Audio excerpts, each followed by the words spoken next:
Baik, pada tutorial kali ini kita akan membahas tentang teori perdagangan internasional yang dimulai ketika ekonomi Swedia yang dikemukakan oleh Eli Heckscher tahun 1919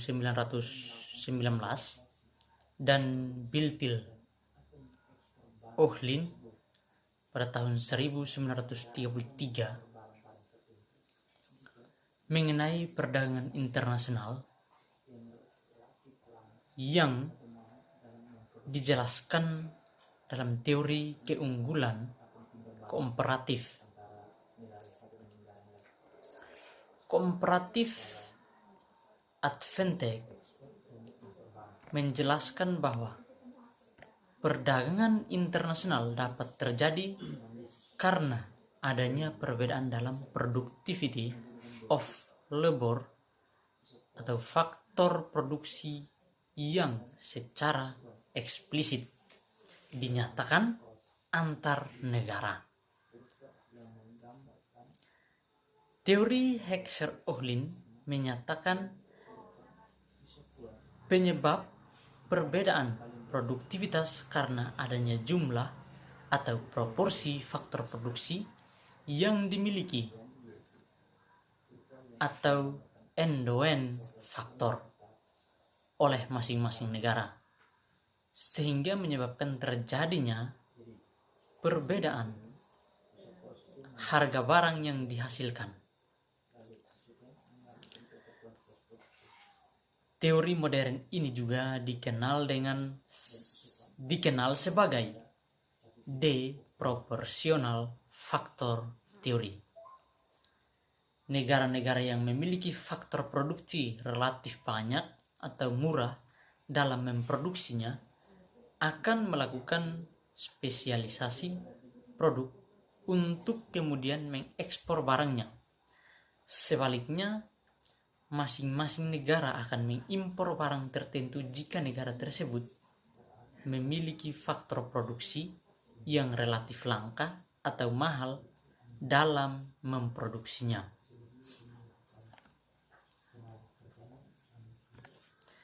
Teori Heckscher-Ohlin menggunakan dua kurva. Pertama adalah kurva isokos, yaitu kurva yang melukiskan total biaya produksi sama, serta kurva isokuan yang melukiskan total kuantitas produk yang sama.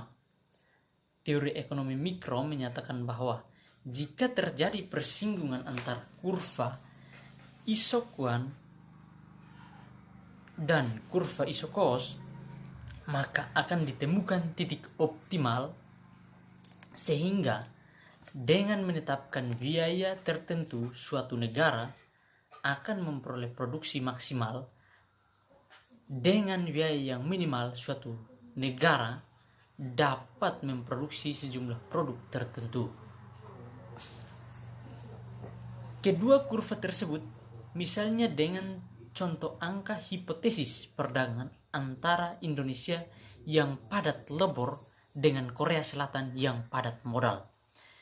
Misalnya mempunyai kurva isokos seperti terlihat pada gambar, namun saya tidak bisa tunjukkan, saya hanya bisa menyebutkan angkanya. Nah, di kurva ini terjadi labornya 75. Ini kurva di negara Indonesia yang menjelaskan tentang negara Indonesia. Labor terjadi 75 dan kapital labor dengan garis tegak lurus dan kapitalnya itu garis horizontal. Nah, di sini di negara Indonesia memiliki labor atau perdagangan antara Indonesia yang padat labor dengan jumlahnya 75 dan kapitalnya atau modal di Indonesia itu adalah 25. Sehingga di negara Indonesia yang padat akan faktor labor maka memiliki biaya sewa yang lebih murah dibanding dengan Korea Selatan. Karena yang terjadi di Korea Selatan adalah lebarnya 30 sehingga kapitalnya 80, maka dalam teori Heckscher-Ohlin menjelaskan bahwa karena nilai kapitalnya lebih banyak dibanding nilai labornya, maka hasil yang diperoleh dari teori Heckscher-Ohlin adalah nilai sewanya memiliki nilai yang lebih mahal dibandingkan dengan Indonesia.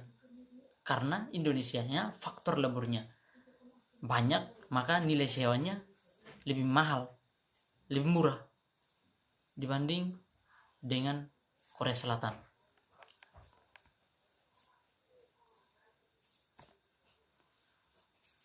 Maka perbandingan proporsi faktor produksi matriks gain trade berdasarkan teori Heckscher-Ohlin dengan negara Indonesia dan Korea Selatan, komoditi, sepatu dan televisi, faktor produksi yang terjadi, unit biaya yang terjadi karena labor Indonesia memiliki jumlah labor yang banyak, dalam hal ini nilainya 75, maka untuk biaya unitnya adalah $2,66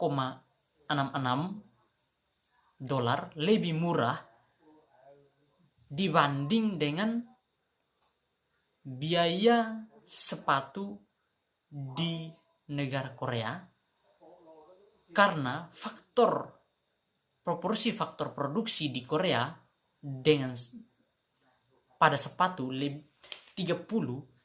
sedikit dibanding dengan Indonesia, maka nilai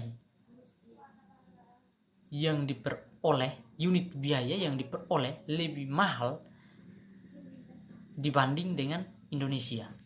Begitu pula dengan televisi.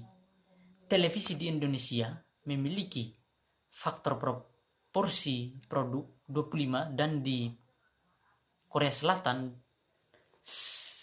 sebanyak 80, maka di Indonesia lebih mahal dibanding negara Korea Selatan. Di negara Korea Selatan lebih murah dengan jumlah unit biaya 5,88. Di Indonesia $10.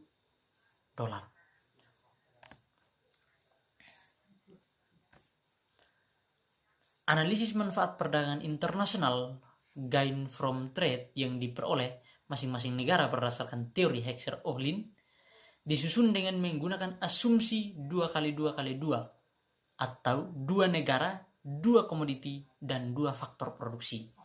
Sesuai dengan konsep singgung antara iso cost dan iso quant, masing-masing negara cenderung memproduksi barang tertentu yang paling optimal sesuai dengan proporsi faktor produksi yang dimilikinya. Yang perdagangan internasional terjadi antara 2 negara, dalam hal ini Indonesia dan Korea Selatan. Perdagangan internasional terjadi pada 2 negara di Indonesia dan Korea Selatan.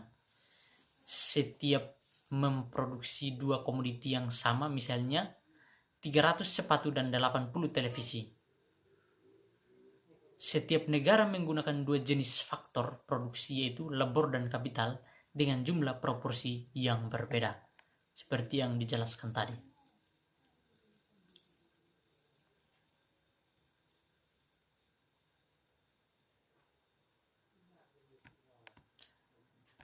Nah, di sini kita masuk pada pengujian empiris teori Heckscher-Ohlin. Pengujian empiris terhadap teori ini antara lain dilakukan oleh Wassily Leontief, seorang pelopor utama dalam analisis input-output yang melakukan studi